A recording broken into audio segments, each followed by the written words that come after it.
여러분 안녕하십니까? 오늘은 전도자 학교 제3과 전도의 내용에 대해서 우리가 무엇을 전해야 될 것인가, 복음의 내용이 무엇인가, 또 어떻게 하는 것이 더 효과적인 그러한 전도가 되겠는가, 이런 것들을 살펴봅니다. 첫 번째로 복음에 대해 증거하기, 그 다음에 나의 삶을 증거하기 순서입니다.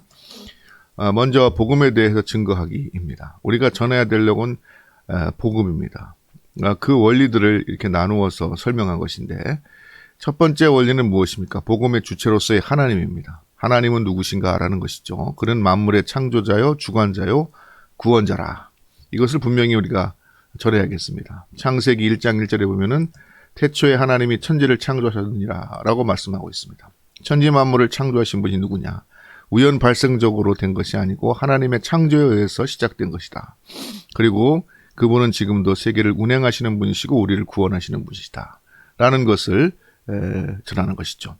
하나님은 살아계신 능력의 주님이시다. 요한계시록 말씀 보겠습니다. 세세토록 살아계신 곳, 이 곳 하늘과 그 가운데 있는 물건이며 땅과 그 가운데 있는 물건이며 바다와 그 가운데 있는 물건을 창조하신, 온천한 만물을 창조하신 이를 가리켜 맹세하이르되 지체하지 아니하리니 라는 말씀이 나오는데, 여기서 하나님을 바로 온천한 만물을 창조하시고 영원하신, 세세토록 살아계신 분이라 이렇게 고백하고 있습니다. 우리가 이 하나님에 대해서 분명히 알고 전해야겠습니다. 제2원리는 복음의 대상으로서의 인간에 대한 것입니다. 인간은 어떤 존재입니까? 하나님의 형상대로 지음받은 존재입니다. 존귀한 존재죠. 창세기 1장 26, 27절을 보면 하나님이 이르시되 우리의 형상을 따라 우리의 모양대로 우리가 사람을 만들고 바다의 물고기와 하늘의 새와 가축과 온 땅에 기는 모든 것을 다스리게 하자 하시고, 하나님이 자기의 형상, 곧 하나님의 형상대로 사람을 창조하시되 남자와 여자를 창조하셨다. 이렇게 성경은 분명히 증언하고 있습니다.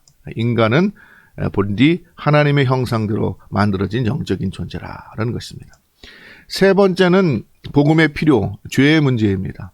그런데 이 하나님의 형상대로 만들어진 인간이 하나님의 말씀에 불순종하여서 영적으로 죽을 수밖에 없는 존재가 되고, 그의 육신도 죽음을 두려움과 공포 가운데 맞이할 수밖에 없는 존재가 되었다는 것을 우리가 분명히 전해야겠습니다.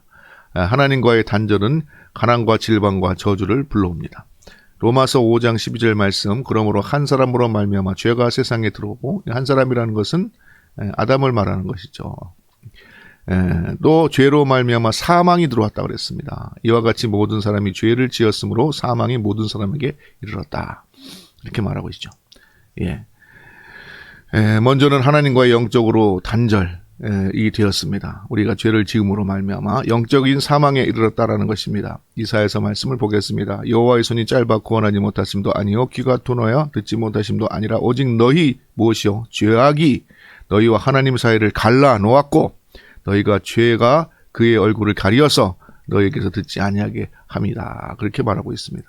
죄로 말미암아서 우리는 하나님과 갈라지는 영적 사망에 이르게 되었습니다. 그래서 우리는 영적으로 죽음으로 말미암아 육체적으로도 영원히 살 수 없는, 그건 흙으로 돌아가는 죽음을 두려움 가운데 맞이할 수밖에 없는 존재가 되었다라는 것이죠. 창세기 3장 19절 보면 내가 흙으로 돌아갈 때까지 얼굴에 땀을 흘려야 먹을 것이니 내가 그것에서 취함을 입었음이니라. 너는 흙이니 흙으로 돌아갈 것이니라 라고 말씀하고 계십니다. 그리고 인간은 영적으로 뿐만 아니라 육체적으로도 사망 선고를 받고 최종적으로 마지막 때에도 영원한 사망에 들어가게 되어 있다는 것입니다. 히브리서 9장 27절 말씀 보면 한 번 죽는 것은 사람에게 정해진 것이요 그 후에는 심판이 있다 라고 말하고 있습니다. 죽음으로 끝나는 것이 아닙니다. 죽음으로 끝나는 것이 아니라 우리는 영적인 심판을 받아서 영원한 지옥 혹은 영원한 천국에 이러한 갈림길에 우리가 분명히 누구나 서게 된다는 사실을 기억해야 되겠습니다.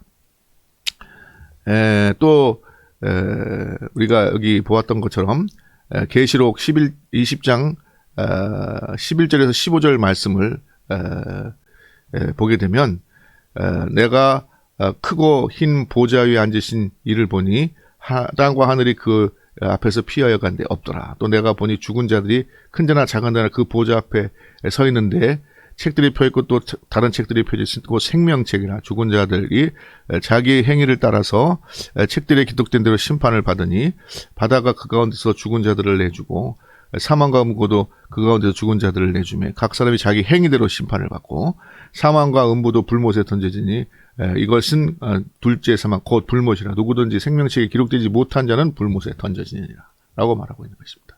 이게 우리가 육신이 죽은 후에 영원한 심판이 분명히 기다리고 있다는 것을 알아야 됩니다. 그래서 우리가 최종적으로 마지막 때 영원한 사망으로 들어가게 되었는데 그래서 인간은 죄를 지음으로 죽을 수밖에 없는 되었다는 거. 그래서 우리는 구원을 받아야 한다는 건 이 가운데서 이것을 말해야 된다는 것입니다. 하나님과의 단절된 관계는 오직 죄 없으신 이의 피 흘리심만 회복될 수 있다라는 것입니다. 히브리서 9장 22절 율법을 따라 거의 모든 물건이 피로써 정결하게 되나니 피 흘림이 없는즉 사함이 없느니라 라고 말하고 있습니다. 자, 우리는 죄로 인해서 죽을 수밖에 없는 존재가 되었고 이 죄 가운데서 구원받기 위하여는 죄 없으신 이의 피 흘림, 다시 말해서 예수 그리스도의 피 흘림으로 말미암아 우리는 이 사망 가운데에서 구원함을 받을 수 있다, 회복될 수 있다라는 것을 전해야겠습니다. 제4원리는 복음의 핵심입니다. 복음의 핵심이신 예수 그리스도시죠. 십자가를 지심으로 우리의 죄를 담당하셨습니다. 로마서와 고린도후서 말씀을 보면 모든 사람이 죄를 범하였음에 하나님의 영광에 이르지 못하느니 그리스도 예수 안에 있는 속량으로 말미암아 하나님의 은혜로 값없이 의롭다 하심을 받은 자 되었느니라. 또 고린도후서 말씀 보면은 하나님이 죄를 알지도 못하신 이를, 그죠? 죄를 알지도 못하신 이를 우리를 대신하여 죄로 삼으신 것은 우리로 하여금 그 안에서 하나님의 의가 되게 하려 하심이라. 우리를 구원하신 건 하나님의 의라는 말입니다. 우리의 공로가 아니라는 말이죠. 하나님의 의와 은혜로 구원을 얻게 되었습니다. 예수 그리스도는 부활하심으로 구원의 소망이 되셨습니다. 죽은 것으로 끝난 것이 아니라 부활하심으로 구원의 소망이 되신 것이죠.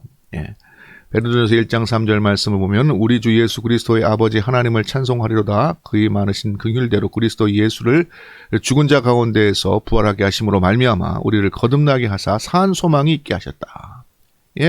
그리스도의 부활이 없다면 우리의 구원도 없었을 것입니다. 그러나 그리스도는 죽은 지 사흘 만에 부활하심으로 그의 죄와 사하심과 우리를 구원하는 능력, 우리를 구원하는 소망의 확증을 하셨던 것입니다.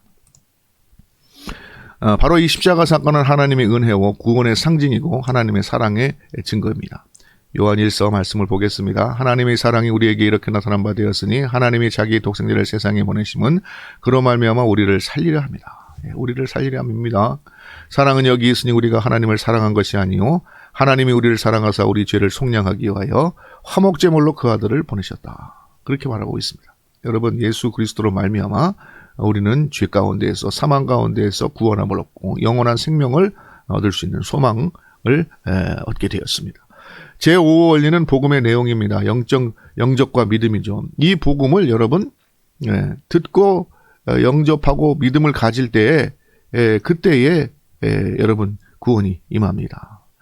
그런데 그것이 어려운 것이 아니라 여러분 이것을 믿기만 하면 되는 것입니다. 로마서 말씀과 에베소서 말씀을 보겠습니다. 여기 보면 내가 만일 내 입으로 예수를 구주로 시인하며 또 하나님께서 그를 죽은 자 가운데서 살리신 것을 내 마음으로 믿으면 구원을 받으리라.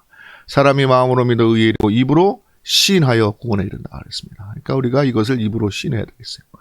에베소서 2장 8절 말씀 보니까 너희는 그 은혜에 의하여 믿음으로 말미암아 구원을 받았으니 이것은 너희에게 난 것이 아니요 하나님의 선물이라 그렇게 말하고 있습니다. 여러분, 구원은 하나님의 선물입니다. 우리가 이것을 믿기만 하면, 고백하기만 하면, 우리의 죄를 고백하고 예수 그리스도를 나의 구주로 영접하면 그는 구원을 받습니다. 누구든지 받습니다.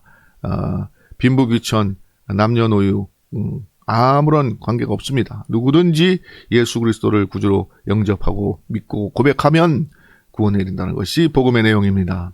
믿는 자들에게는 성경을 보면 하나님의 자녀가 되는 권세를 줬다고 그랬습니다. 여러분 요한복음 1장 12절 보면은 영접하는 자 그 이름을 믿는 자들에게는 하나님의 자녀가 되는 것. 죄 가운데 있는 사람, 죄 중에 사람들은 죄의 종입니다. 죄의 종. 사단의 권세 아래에 있게 됩니다. 여기서 벗어날 수가 없어요.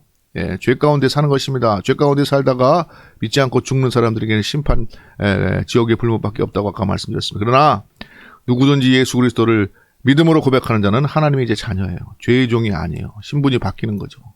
자녀입니다. 자녀이면 뭡니까? 상속을 받는다고 그랬습니다. 무슨 상속을 받습니까? 하나님의 나라를 상속받습니다. 영원한 생명을 받습니다. 이것이 복음입니다. 여러분, 이것을 믿음으로 구원에 이르시기를 바랍니다. 육 원리는 복음의 목표, 곧 구원과 영생입니다. 예수를 영접하면 이 땅에서 하나님 나라를 경험하고 장차 천국에서 영생한다는 얘기입니다. 디모데 후서 4장 18절 말씀, 주께서 나를 모두 나간 날에서 건져내시고 또 그의 천국에 들어가도록 구원하시리니 그에게 영광이 세세붕토록 있을지어다. 아멘. 이라고 말하고 있어요. 주님이 우리 마음에 들어오심으로 우리의 존재와 삶이 전반의 변화가 시작됩니다. 갈라디아서 2장 20절 말씀입니다. 내가 그리스도와 함께 십자가에 못 박혔나니 그런즉 이제는 내가 사는 것이 아니요 내 안에 그리스도께서 사시는 것이라. 이제 내가 육체 가운데 사는 것은 나를 사랑하사 나를 위하여 자기를 버리신 하나님의 아들을 믿는 믿음 안에서 사는 것이다. 믿음 안에서 사는 겁니다. 믿음으로 삽니다. 예수 그리스도의 믿음. 이 믿음으로 우리가 사는 것입니다. 예수 믿으면 어떻게 됩니까? 영혼이 잘 되고 범사가 잘 되고 강건한 복이 있습니다. 요한 3서 1장 2절 말씀을 보니까 사랑하는 자의 내 영혼이 잘 된 같이 우리 영혼이 잘 돼야 됩니다. 영적인 존재이기 때문에 영혼이 회복돼야 되고 구원받아야 됩니다. 그러면 범사가 잘 되고 강건한 축복이 있다라는 것입니다. 마지막으로 제7원리는 복음의 열매인 것입니다. 복음의 열매로서의 신앙과 교회에 대해서 증거해야 되겠습니다. 구원받은 성도는 구습을 버리고 하나님 중심, 교회 중심의 삶을 살아야 합니다. 예수 그리스도를 따르는 삶을 살고 성령의 인도하심으로 하나님의 뜻에 순종하는 삶을 삽니다. 로마서 6장 6절 말씀입니다. 우리가 알거니와 우리 옛사람이 예수와 함께 십자가에 못 박힌 것은 죄의 몸이 죽어 다시는 우리가 죄의 종로를 하지 아니하려 하면 죄의 종로를 하는 것이 아닙니다. 믿지 않는 사람들은 죄의 종이라고 했어요. 그러나 믿음으로 구원받으면 하나님의 자녀입니다. 자녀의 축복을 받습니다. 범사가 잘 되고 강건한 축복이 있습니다. 예수 믿음으로 인한 축복을 받으십시오라고 우리가 전하는 것입니다. 자, 그러면은 여러 가지로 우리가 복음을 전하는데 특별히 그 중에서 나의 삶을 증거하는 간증이라고 우리가 얘기하죠. 이 간증이 복음을 전하는데 유익하다라는 것을 살펴보도록 하겠습니다. 간증의 유익은 뭘까요? 부담 없이 듣게 됩니다. 호기심을 불러기. 왜냐하면 그 사람의 체험을 말하는 거기 때문에 어떤 이론이나 그렇다 하더라라는 통신을 누구 얘기를 전하는 것이 아니라 자기의 체험을 말하는 것이기 때문에 그렇습니다. 간증의 기본적인 내용이 어떤 게 들어갈까요? 먼저 죄인임을 깨달았다는 것, 예수 그리스도의 대속하심을 알게 되었다는 것, 그리스도를 믿음으로 구원에 확신을 얻게 됐다는 것, 믿은 후의 변화와 비전에 대해서 그리고 자신이 만난 예수 그리스도에 대해서 증거하는 것이 포함되어야 되겠습니다. 그럼 어떠한 순서로 간증을 할까요? 첫 번째는 구원받기 전에 내 삶의 모습입니다. 구원받기 전에 삶의 모습, 예수 믿기 전에 삶의 모습은 전부 다 죄에 종된 모습이었다는 거예요. 세상 것 바라보는 것, 그것만 전부인 줄 알고 살아가는 그런 어리석은 인생인 것입니다. 그러다가 내가 어떻게 예수를 믿게 되었나, 예수 믿게 된 계기에 대해서 말을 합니다. 그리고 마지막으로는 구원받은 후에 어떤 변화가 있었는가, 내가 어떻게 지금 살게 되었는가라는 것을 증언하는 것이죠. 특별히 언제든지 이 세상을 떠난다 해도 천국에 간다는 확신, 그것을 여러분 분명히 전해주면 좋겠습니다. 여러분, 예수 믿는 사람은 구원의 확신 가운데 살아요. 그러므로 언제 죽는다 하더라도 두렵지 않습니다. 바로 하나님의 나라의 축복이 기다리고 있기 때문에 여러분, 이 생이 전부가 아니고 이 생의 끝에 누구든지 심판을 받게 되고 영원한 구원과 생명과 형별 가운데 둘 중에 하나를 우리가 갈림길에 선다는 것을 아는데 우리는 예수 믿음으로 언제든지 천국에 간다는 그런 확신을 가지고 사는 그러한 사람이기 때문에 항상 기쁨과 평안이 있고 두려움이 없고 항상 담대하고 감사한 그런 삶을 사는 자신의 모습을 증언하는 그러한 간증이 되기를 바라겠습니다. 오늘 내용을 간단히 전달하겠습니다. 전도의 핵심은 복음이죠. 복음은 무엇입니까? 하나님이 세상을 복되게 창조하셨습니다. 그런데 인간은 하나님의 형상대로 지음받았음에도 죄로 말미암아 죽을 수밖에 없는, 영적으로 죽고 육신적으로 죽고 영원히 사망할 수 없는 밖에 없는 존재가 되었습니다. 그러나 누구든지 예수 그리스도를 믿으면 이 죄에서 해방되어 영생에 이르게 됩니다. 하나님의 자녀로 하나님 나라를 상속받게 됩니다. 또한 이 땅에서도 축복을 누리며 살게 됩니다. 하나님의 형상, 하나님의 축복을 회복하십시오. 회복. 이것을 우리가 전해야겠습니다. 전도의 가장 좋은 방법 중 하나는 자신의 체험을 증언하는 간증입니다. 간증을 할 때에는 믿기 전의 삶과 믿게 된 계기, 그리고 구원받은 후의 변화와 그리고 구원의 확신, 이것을 담대하게 전하는 그러한 간증이 되면 좋겠습니다. 라는 내용이었습니다. 오늘은 우리가 전도할 때 전도할 내용과 또 간증에 대해서 살펴봤습니다. 또 그러면 한 주간 동안 또 승리하시고 건강한 모습으로 다시 뵙겠습니다. 감사합니다.